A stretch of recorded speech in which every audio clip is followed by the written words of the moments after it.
예, 오늘 이제 드디어 시내산까지 이제 백성들이 오게 되었습니다. 곧 띄워주시죠. 예, 이스라엘 자손이 애굽 땅을 떠난 지 3개월이 되던 날, 3개월이 되던 날이지만 엄격하게 따지면 2개월 반쯤 됩니다. 왜냐하면 1월 14일이 6월절이고 6월절을 보내고 그 다음 날 출발했으니까 그 1월 15일에 정확하게 말하면 1월 15일에 출발한 것이죠. 그래서 어찌 보면 2달 보름 정도의 시간이 걸렸다, 그렇게 볼 수 있겠습니다. 그들이 이제 시내 광야에 이르러서 그 시내산 앞에 장막을 쳤다, 그렇게 나와 있습니다. 어제까지 지난주까지 우리가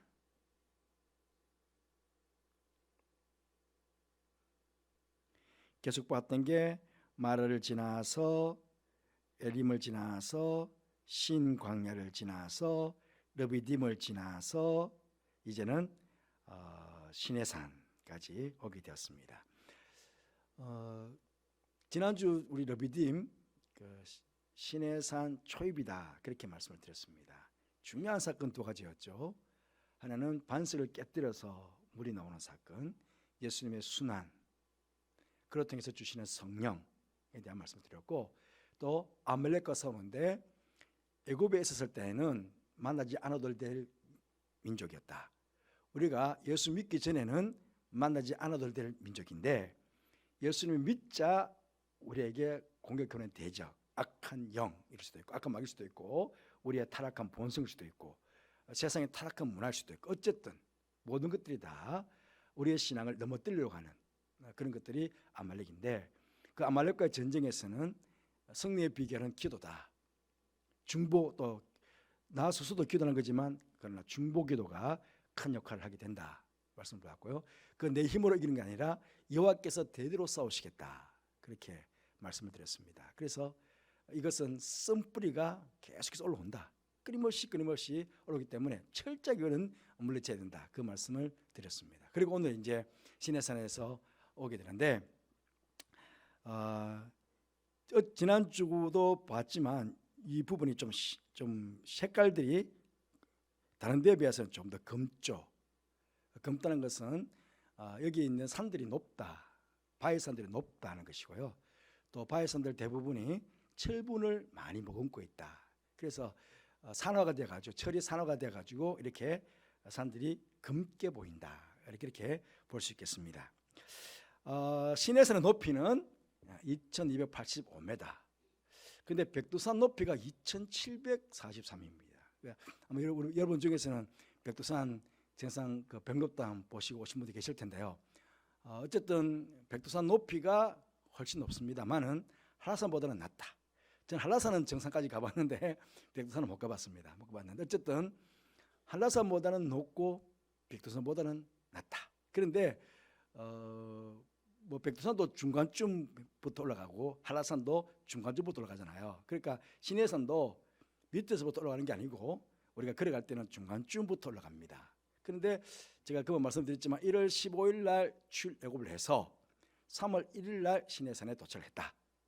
유대 종교력으로 그렇습니다. 유대 종교력으로. 그리고 3월 6일 날 오순절이거든요. 그러니까 말씀을 받은 날, 율법을 받은 날, 모세가 장막을 치고 하나님께 부름을 받고 시내산 올라간 날이 결국은 3월 6일이다. 그래서 출애굽부터 해서 오순절 날, 여러분 이게 신약적으로 말하면 성령 강림절입니다. 그래서 율법 받은 날, 말씀 받은 날과 동시에 내가 새 언약을, 그러니까 나중에 예레미야 선지자를 통해 가지고 요건 지금 옛 언약이고 출애굽했을 때는 옛 언약이고, 그 다음에 예레미야가 나중에 하나님께서 새 언약을 주겠다고 말씀하셨는데, 그때도 마찬가지 너희는 내 백성이 되고 나는 너희 하나님이 되겠는데 그때는 너희 마음속에 내가 복을 심어놓겠다, 그렇게 말씀하셨거든요. 그러니까 성령께서 오시는 것, 성령께서 오셔서 우리 마음속으로 임해 오시는 것, 말씀으로 임하시는 것, 그러니까 이게 오순절이 굉장히 중요한 날입니다. 성령을 받는 날, 하나님께 말씀을 받는 날, 그런 날인데요. 그렇게 받고 나서는 시내산에서 무려 11개월, 정확하게 말하면 11개월 5일, 그러니까 약 11개월 정도를 머물게 됩니다. 머물면서 모세가 받은 율법을 다시 한번 되새기고 성막도 짓고 성막에서 예배 훈련도 하고 그렇게 이제 출발을 하게 됩니다. 그 다음에 딱 나서게 되는 겁니다. 그러니까 이 시내산에서 11개월 동안은 철저하게 말씀의 훈련을 받는 시간들이다. 그렇게 볼 수가 있겠습니다. 여기에 보통 우리가 이제 시내산 가면 여기에 성 캐드린, 여기가 캐드린 수도원입니다. 캐드린 수도원인데 보통 이쯤 가서 이제 출발합니다. 그래서 여기서 이제 여기까지는 차가 가고요. 차가 가서 여기서부터 이제 올라가는데 2258m가 시내산이니까 요까지 거리로 보면 한 715m 정도. 예. 그렇게 이제 우리가 등산한다. 이게 뭐 성도들 중에 시내산 등산하신 분이 계실 텐데요. 약 한 700m쯤 올라간다. 그렇게 보시면 되겠습니다.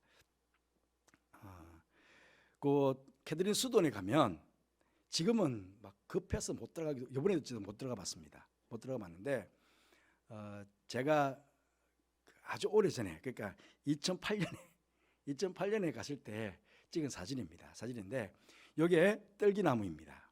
모세가 광야에서 떨기나무를 불꽃 가운데 임하시는 하나님 만났잖아요. 그 떨기나무라 그렇게 성경학자들은 보고 있습니다. 이게 이 떨기나무에 불꽃이 타올랐는데 나무가 타지 않았다. 여기서 이 나무 안에서부터 말씀이 나오고 처음 하나님과 만났던 곳. 그러니까 아마 시내산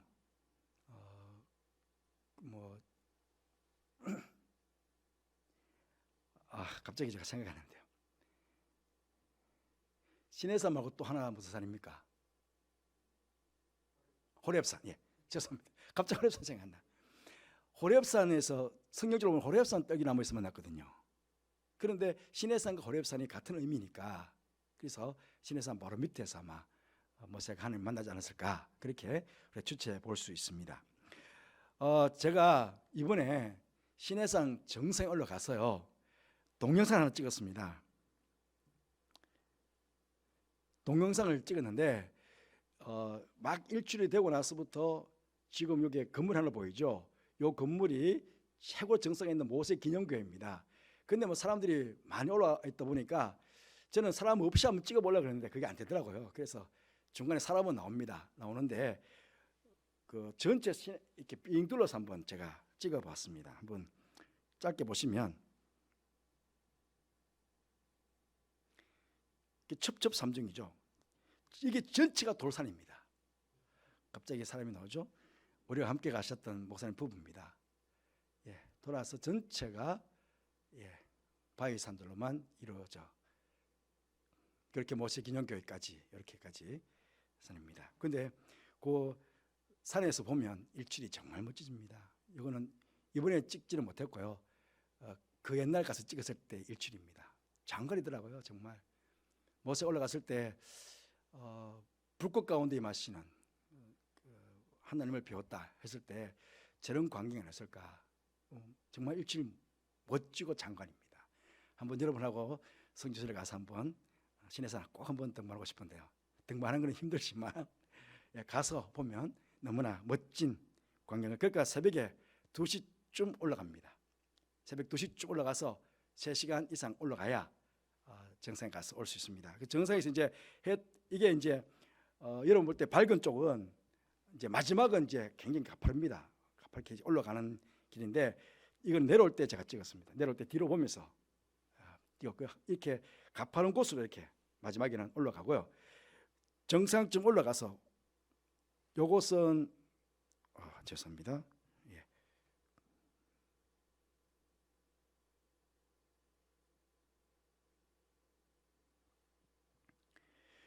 요 사진은 제가 밑에서 위로 올라가는 사진인데 이제 다 마치고 하산할 때 제가 뒤로 오면서 왜냐하면 밤에는 안 보이니까요. 그래서 내려오면서 찍었고요. 여기는 정상에서 이쪽 산 정상에서 여기 베두인 집들이 보이죠. 정상 바로 밑에 이렇게 여기서 이제 음료수도 팔고 뜨거운 물을 팝니다. 그러면 컵라면을 우리 한국 사람들은 컵라면을 가져가서 여기서 옛날에는 1달러 했는데 그래서 뜨거운 물을 받아가지고 여기서 라면을 먹는 맛이 최고입니다. 근데 어쨌든 이렇게 내다보면 밑에 내다보면 다 바위산으로 되어 있죠. 이렇게 날 박을 때 보면 전체가 나무하나 없는 풀이 없는 바위산으로 다 이루어져 있습니다.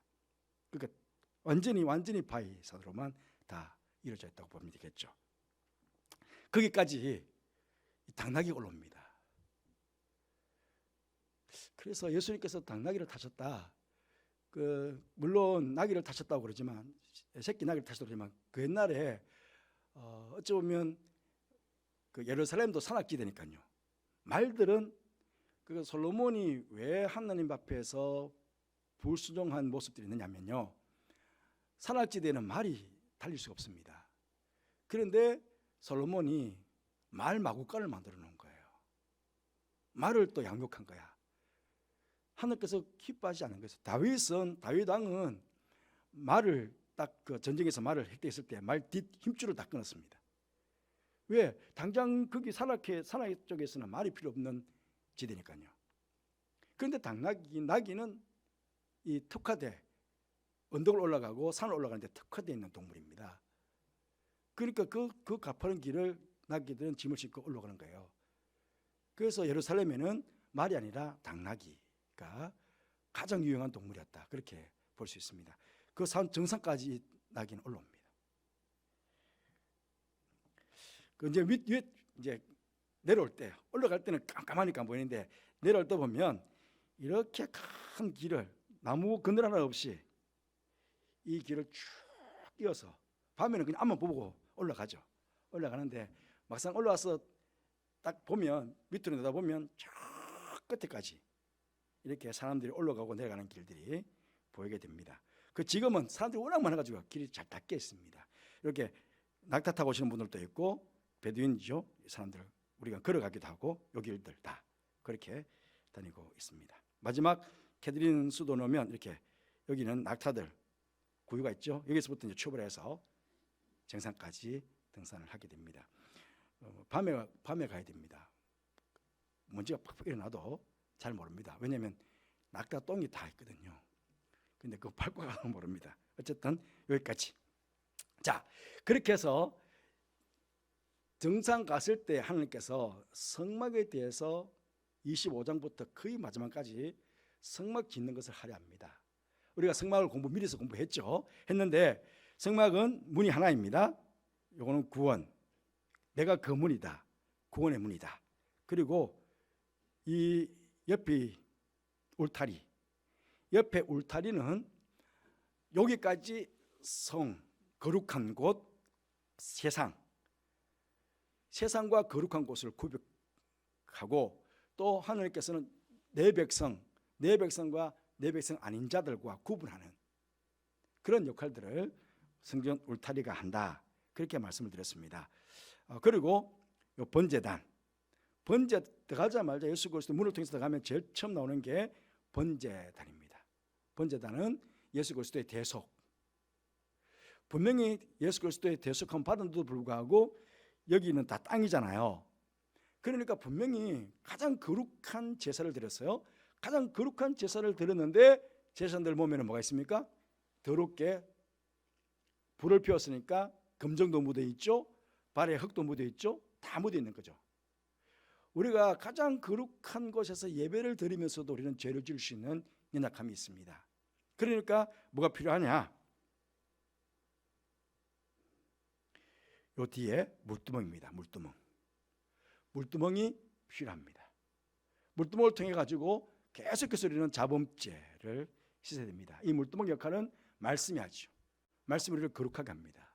그 말씀에 내 자신을 늘 비추어서 말씀 앞에 내 자신을 비추어 가지고 내가 지금 죄를 짓고 있는지 안 짓고 있는지 말씀을 모르면 모르지 않습니까? 그 말씀 앞에서 내 자신을 점검하고 돌이켜서 늘 성화 말씀을 통해서 깨끗하게 나아가는 우리가 되어야 되고요.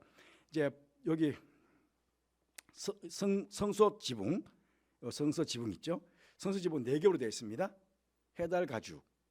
해달 가죽은 밖에서 보면 그냥 거무틱틱한 가죽밖에 보이지 않습니다. 그러니까 밖에서 보면 예수를 알 수가 없어요. 예수 믿는 사람들 예수 믿는다 그러는데 도대체 예수가 누구냐? 예수는 이름은 아는데. 그런데 믿음을 가지고 들어봐야 되거든요. 들어보면 붉은 물들인 수양 가죽을 딱 덮어놓습니다. 예수님의 대속의 은혜가 보여지게 되죠. 그 다음에 염소털을 짰다는 것은 예수님께서 아사셀 염소가 되었다. 그러니까 우리 죄를 짊어지고 멀리 버림을 당했다. 하나님께로부터 버림을 당했다. 그런 이제 하나님께서 행하셨던 그런 일들을 우리가 깨닫게 되는 예수를 통해 가지고 그런 가운데 마지막 앙장인데 앙장은 그룹을 수놓았습니다. 그룹을 수놓았다는 것은 그게 천사가 있다는 건데 이 그룹들은 하나님을 모시는 천사입니다. 그러니까 믿음을 가지고 들어가다 보면 성수로 들어가다 보면 하나님이 보이게 되는 것이죠. 하나님이 그곳에 임재하고 계신 것이 보게 되는 것입니다. 그래서 천사가 수놓아져 있다, 그룹이 수놓아져 있다 하는 것은 거기에 하나님이 임재하고 계신다. 우리가 그렇게 볼 수가 있겠습니다. 그 성수로 이제 들어갔죠. 자, 그다음에 안에 보면 여기 등대는 성령을 나타냅니다. 창문이 없습니다. 그 성령의 조명하심을 가지고 성령으로 조명하심을 기도하게 되고 성령의 조명하심으로 우리가 말씀을 보게 됩니다. 성령의 조명하심이 있고 떡상, 여기 앞에 떡상의 말씀, 그 다음에 분향단, 기도. 분향단이 지성소에 제일 가깝게 있다. 그래서 예전부터 다른 것보다는 분향단에 드리는 제사장들은 아침 저녁으로 반차가 달랐습니다. 제비뽑기 해가지고 한 사람씩. 그러니까 평생을 통해서 혼자 들어가가지고 제사장이 이 혼자 들어가가지고 분향단에 향을 사르는데 제비뽑기 하잖아요. 그러니까 평생을 한 번도 분향단에 분향을 못 해보는 제사장도 있었다고 합니다. 이게 너무 귀해가지고 하나님 앞에 분향하는 것, 하나님 앞에 기도하는 것, 이게 너무 귀해가지고 그래서 제비뽑기를 했는데 평생 한 번도 못하는 제사장이 있다고 그러거든요. 그런데 제비 뽑으면 그게 너무 큰 영광이야. 세례 요한의 아버지, 이 제비 뽑고는 영광스럽게 가서 분향하다가 환상 중에 천사를 만나고 세례 요한이 잉태할 것에 대한 걸 받지 않습니까? 대단한 걸 하게 되는 거죠. 분향단. 그 다음에 이제 지성소로 들어가야 되는데 들어가면 이 안에 이제 언약궤가 있죠. 언약궤 있는데 언약궤 위가 속죄소입니다. 언약궤 위, 속죄소, 시온자, 은혜의 보좌. 내가 그곳에서 너희들을 만나주겠다. 언약궤 위. 죄송합니다. 휘장을 통과해서 들어가야 되는데 휘장을 막아놓고 있습니다. 그 옛날에는 하나님을 만나기 위해서는 아무도 못 들어갔습니다. 대제사장만 들어갈 수 있었거든요. 그런데 휘장이신 예수님께서 당신의 몸을 찢어가지고 그 길을 열어주셨습니다. 하나님께로 갈 수 있는 길을 예수님께서 휘장을 딱 당신의 몸을 찢어가지고 이제 하나님께로 막보러 갈 수 있는 길을 열어주셨다 하는 것이죠. 그 들어가면 하나님의 임재가 있는 언약궤를 만나게 됩니다. 그러니까 언약궤 속죄소에서 하나님께서 당신의 백성들을 만나주겠다 그랬거든요. 그리고 이 언약궤를 열면 안 됩니다. 왜냐하면 이 언약궤 속에는 뭐가 있느냐? 우리 인간의 죄성을 담아놓고 있습니다. 십계명 두 돌판, 십계명 다 못 지키거든요. 근데 다 지키면 죄인이잖아요. 죄 지은 몸으로 절대 못 만나거든요.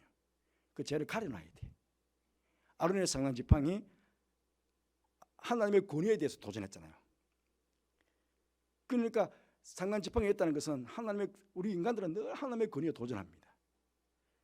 그 하나님 앞에서 늘 무릎을 꿇어야 되는데 우리는 자꾸 인간들이 자기 힘으로 뭘 하겠다, 자기 의지로 뭘 하겠다 자꾸 나서거든요.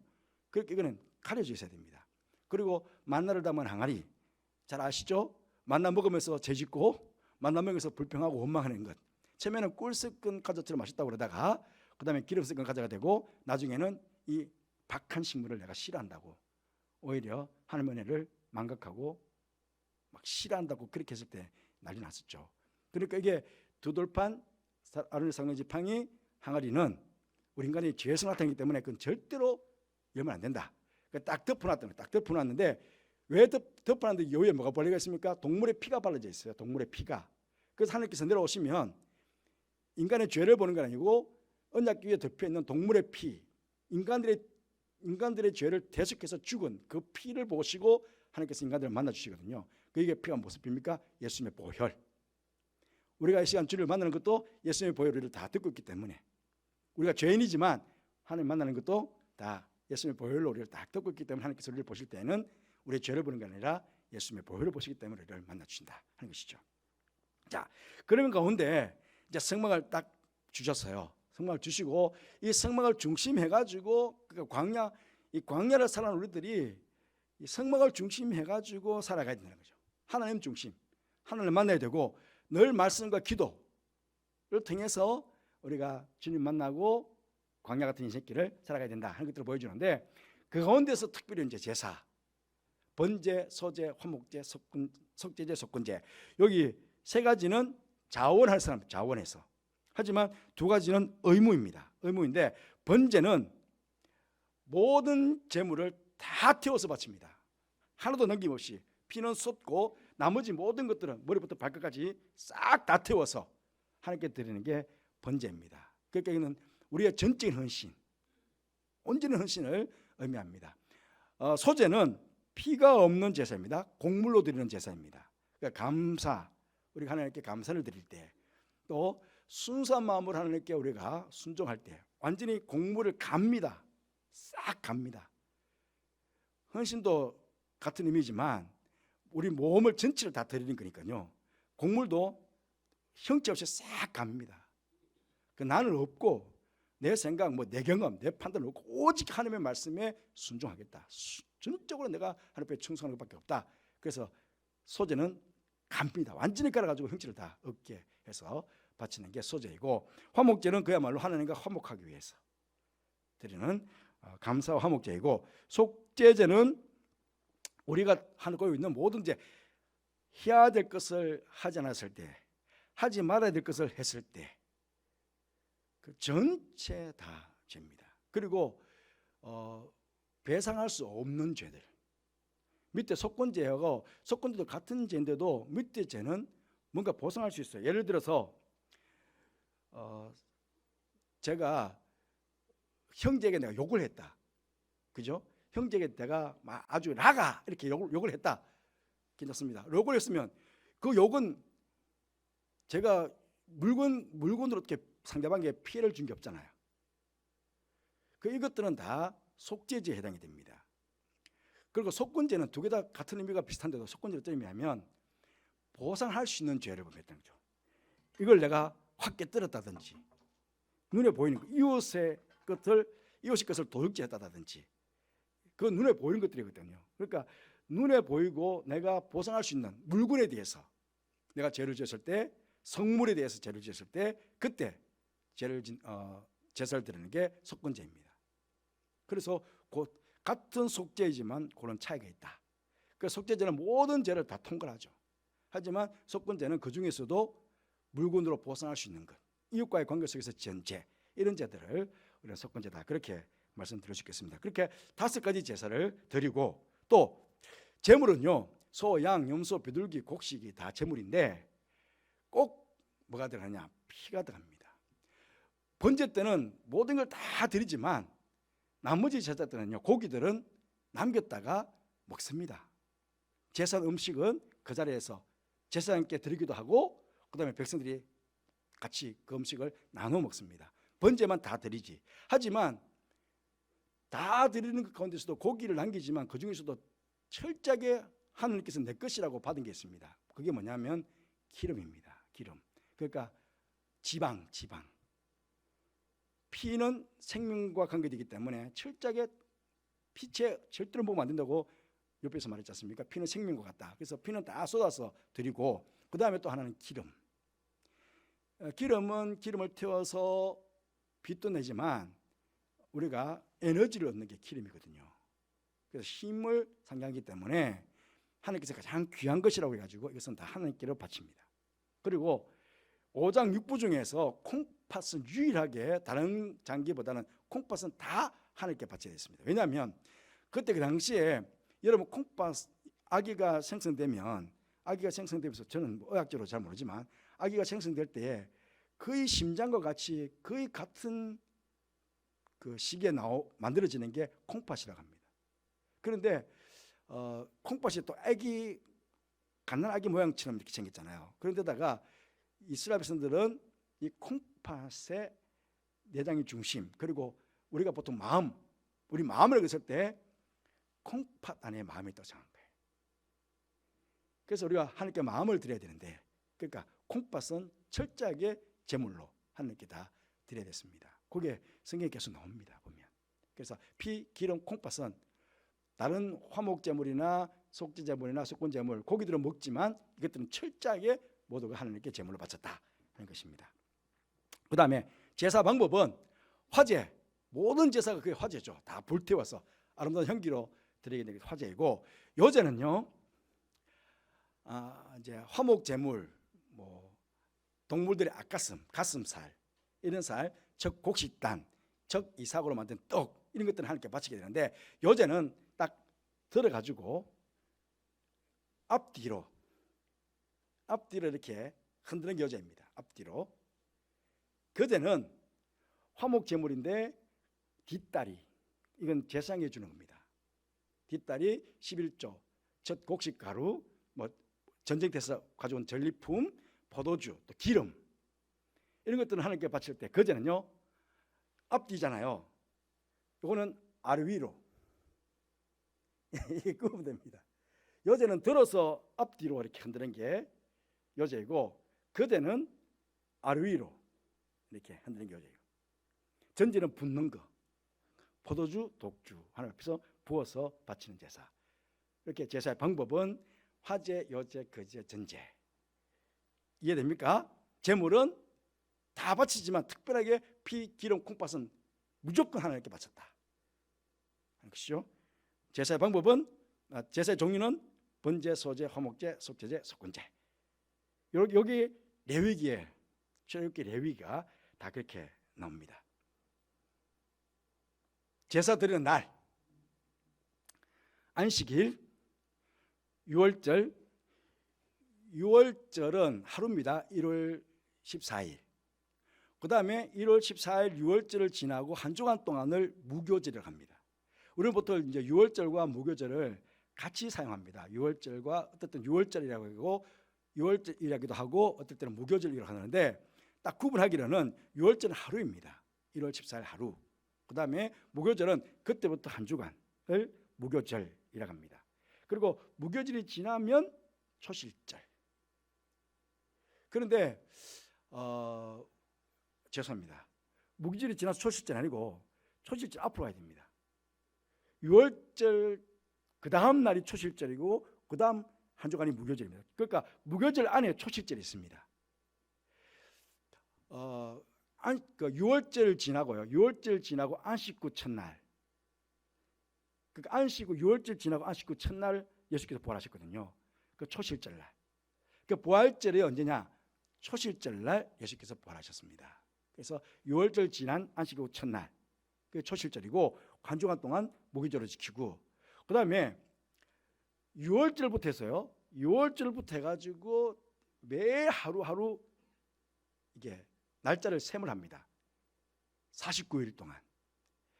요때가 처음에는 보리추수가 딱 시작됩니다. 초실절 날 보리추수를 딱 해서 그 곡식단을 딱 들고 아까 전에 흔들다 그랬잖아요. 요제로. 그 하나님 앞에 곡식단을 딱 들어서 첫 열매를 곡식단을 흔듭니다. 요제로. 그리고는 이 77절 기간 동안에 기후가 바뀝니다. 이스라엘에서 기후가 바뀝니다. 우기에서 근기로 바뀌면서 이 보리추수와 밀추수가 같이 막 이어집니다. 7일 동안에. 근데 이 77절 기간 동안에 요 기간이 막 날짜가 바뀌어지는데 그것들을 백성들이 다 결수하면서 그 시간에 맞춰 가지고 보리를 추수하고 밀을 추수하고 그러면서 이제 계절을 막 바꿔 나가거든요. 그래서 77절을 마치고 나서 마지막 날 49일 지난 첫째 날이 오순절입니다. 우리는 이제 77절과 오순절을 같이 사용하는데 77절은 6월절부터 49일 동안을 77절이라고 하고요. 그 다음에 오순절. 그렇게 보고 있습니다. 그러면 마지막에 이제 오순절 지나가지고는 우리도 부활절, 그리고 성령 강림절 6월달 좀 지나가지고는 7, 8, 9, 10, 11월달까지 거의 없습니다. 그죠? 6월달부터 해서 6월달 성령 강림주일 거의 6월달쯤 되거든요. 오순절이 성령 강림 아닙니까? 그러면 7, 8, 9, 10까지는 아무 절기가 없습니다. 11월달 우리는 이제 추수감사절 딱 하나 가 있고, 그 다음에 이제 대림절로 딱 넘어가지 않습니까? 그런데 이스라엘도 마찬가지. 오순절이 지나고 나서는 건기 동안에 절기가 없습니다. 그리고 10월 첫째 줄, 10월 첫째 날, 10월 첫째 날이 나팔절. 여기가 1월 1일입니다. 유대력으로 1월 1일 나팔절. 그 다음에 10월 여기 10월 1일이 나팔절이고, 그 다음에 10일 날 10월 10일이 대속절입니다. 대속절 지나 5일 지나서 초막절. 이러면 이제 1년 주기로 유대력에 의한 1년 주기에 절기가 끝이 납니다. 끝이 나고 매 안식일 지키는 것, 그 다음에 안식년은 매 7년마다 안식일을 지키고, 그 다음에 50년 됐을 때 희년으로 지키고, 매월 첫째 날 월삭으로 지키고, 매일마다 상번제로 아침 저녁으로 상번제로 하나님께 제사를 드렸습니다. 그러니까 얼마나 많은 제사예요. 6월절 무교절은 한 주간 동안에 지키고요. 7.7절 매일마다 지키잖아요. 어쨌든 매일마다 상번제 지키니까 지키고, 오순절에도 7일 동안. 그런데 중요한 건 뭐냐면 무교절과 오순절과 초막절에는 제가 지난주도 말씀드렸지만은 모든 남자들이 다 예루살렘 와가지고 7일을 지켜야 됐다는 거죠. 그러니까 어찌 보면 엄청나게 많은 예배를 하나님께 드린 거예요. 예배를 드리라 하는 것도 너희 믿음 한번 보여달라는 거거든요. 예배 중심, 성막 중심, 광야는 그렇게 살아가야 너희들이 살 수 있다 하는 것들을 하나님께서 우리에게 보여주셨다, 그렇게 볼 수 있겠습니다. 이게 출애굽기, 레위기 전체 내용입니다. 마지막에 보면 이제 시내산 언약하죠. 거룩해라, 10계명을 주시고 토라를 주시는데, 하라 하는 거와 하지 말라 하는 게 248개, 그 다음에 365개, 613개, 이게 율법입니다, 전체. 그런데 그거를 안에 들어가 보면 정말 세밀하죠. 음식 먹어라, 먹어야 될 것, 먹지 말아야 될 것 아주 조밀하게요. 거기 다 내려놨습니다. 출산할 때 뭐 며칠 올 때 되고, 나병 환자가 나병 걸렸을 때 그 판결하는 것, 나병이 깨끗하게 됐을 때 어떻게 하는 것, 속죄 어떻게 하는 것, 피는 어떻게 하는 것, 그렇게 성적인 부분에 대해서 어떻게 하는 것, 하나님께 바치는 성문 어떻게 하는 것, 그런 것에 대해서 상세하게 레위기서 전체를 기록해 놓고 있습니다. 그러니까 이스라엘 백성들이 한마디로 뭐냐, 거룩하게 살기 위해서 어떻게 해야 되느냐 하는 것들을 모세를 통해서 말씀하셨고, 그 백성들이 11개월 동안 거기 머무는 동안에 이걸 조금 더 훈련한 거죠. 40일 동안 올라가서 말씀을 받았습니다. 내려와가지고 송아지 우상 만들어 놓았기에 그냥 돌판 깨뜨리고 다시 올라가서 다시 받았습니다. 하지만 이미 받았지 않습니까? 받아서 어쨌든 11개월 동안 살아왔으니까 12개월 동안 사는 동안에 철저하게 모세를 통해서 이 말씀을 듣고 이 말씀을 훈련한 거죠. 그러니까 어찌 보면 하나님께서 모세를 준비해 놨다. 여러분, 레위기서 얼마나 길어요. 그런데 성막 지을 때도 뭐가 몇 규빗 하나님께서 다 말씀하셨는데요. 모세가 하나님 말씀대로 했더라 그런 겁니다. 요사이는 녹음기가 있어가지고 하나님 말씀하십시오 해서 녹음기 저장했다가 그걸 틀어놓고 무슨 말씀하셨지? 또 틀어놓고 듣다가 이렇게 했구나 또 그럴 수 있는데, 그때는 말씀 한번 듣고 끝이에요. 모세가 얼마나 참 능력이 뛰어납니까? 그런데 그 하나님께서 그 엄청난 말씀을 다 듣고 말씀대로 성막을 지었고요. 그 말씀을 다 듣고 내려와가지고 백성들한테 여러분 음식에 대한 이야기를 가만히 보면 뭘 먹어야 되고 뭐 먹지 말아야 되고 하나하나 다 있는데 그걸 어떻게 그걸 다 기억하겠어요? 그런데 그걸 다 기억해가지고 일일이 백성들에게 그걸 다 설명하거든요. 그러니까 모세가 대단했다는 거예요. 그 지혜라는 것이 모세가 결국은 왕조로서 애굽에서 어떤 지식적 훈련을 받았다는 것, 그런 것도 굉장히 중요하고요. 그것들을 다 기억해서 그걸 백성들한테 다 전거준 것 아니겠습니까? 오늘 하느님께서 그 전체로 보면 5절 6절 말씀에 그 세계가 다 내게 속하였나니 너희가 내 말을 잘 듣고 내 언약을 지키면 너희는 모든 민족 중에서 내 소유가 되겠고 너희가 내게 대하여 제사장 나라가 되며 거룩한 백성이 되리라. 너는 이 말을 이스라엘 자손에게 전할지니라. 그러니까 이스라엘 백성에게 전할지니라 했는데 전체적으로 놓고 보면 출애굽할 때부터 계속해서 주시는 말씀이 뭐냐? 앞으로 옛 언약, 새 언약 다 줄 때까지 나는 너희 하나님이 되고 너희 내 백성이 되리라는 거거든요. 철저하게. 그러니까 광야로 사는 동안에도 철저하게 나는 너희 하나님 되어 주겠다. 너희도 내 백성이 되라. 그런데 너희가 내 백성이 되는 가장 그게 뭐냐면 성막 중심, 그러니까 성막 중심, 예배 중심, 그걸 통해서 말씀과 기도 훈련을 통해 가지고 계속해서 나와 함께 가자는 거죠. 그때 광야와 같은 인생길을 승리하며 갈 수 있다는 겁니다. 하나님과 함께, 그러니까 하나님과 함께 동행하고 하나님의 백성으로서 살아가니까 내가 하나님과 동행하고 하나님께서도 당신의 백성이니까 함께 동행해 주시고, 그래서 하나님과 함께 걷는 길이 광야이다. 그러니까 광야는 미드바라고 합니다. 말씀을 듣는 곳. 풀 한 폭이 없습니다. 풀은 가끔 떼금떼금 봤었잖아요. 금불 같은 것들이 이렇게 있습니다. 또 뭐 조각목이 깜뜩 있습니다만은 정말 그야말로 광야거든요. 근데 그 아무것도 없는 광야를 가는데, 근데 그 광야길에서 하나님의 소리를 듣게 된다는 거죠. 그게 광야입니다. 우리 백성들은 세상의 소리를 듣는 게 아니고 광야에 보면 뭐 짐승들도 많습니다. 사막 여우도 있고요, 뭐 많아요. 그런데 밤 되면 막 동물들이 막 나온다고 그러지 않습니까? 낮에는 숨어 있다가 많지만 수많은 소리가 있지만 그 소리가 아니고 우리는 하나님의 소리를 들으면서 살아가는 게 광야라는 거죠. 그래서 성막 중심, 교회 중심, 예배 중심, 그리고 말씀과 기도, 성령과 함께, 이게 시내산에서 하나님께서 11개월 동안 모세를 통해서 당신의 백성을 훈련하고 가르치신 말씀이다. 그 말씀을 가지고 또 이제 광야 걸어가는데 또 가자마자 얼마 전에 또 불평과 원망이 또 다음 주를 보게 되겠죠. 민수기에서 보게 되겠지만 그렇게 불평과 원망이 나오게 됩니다. 그게 우리의 연약함 아니겠습니까? 하지만 그럼에도 불구하고 우리의 믿음은 조금 더 성숙되어 간다. 우리의 믿음은 조금 더 성숙되어 가는 그런 믿음이 되어야 됩니다. 광야 같은 인생을 살아가면서 계속 마라에 머물러 있거나 엘림에 머물러 있으면 안 되지 않겠습니까?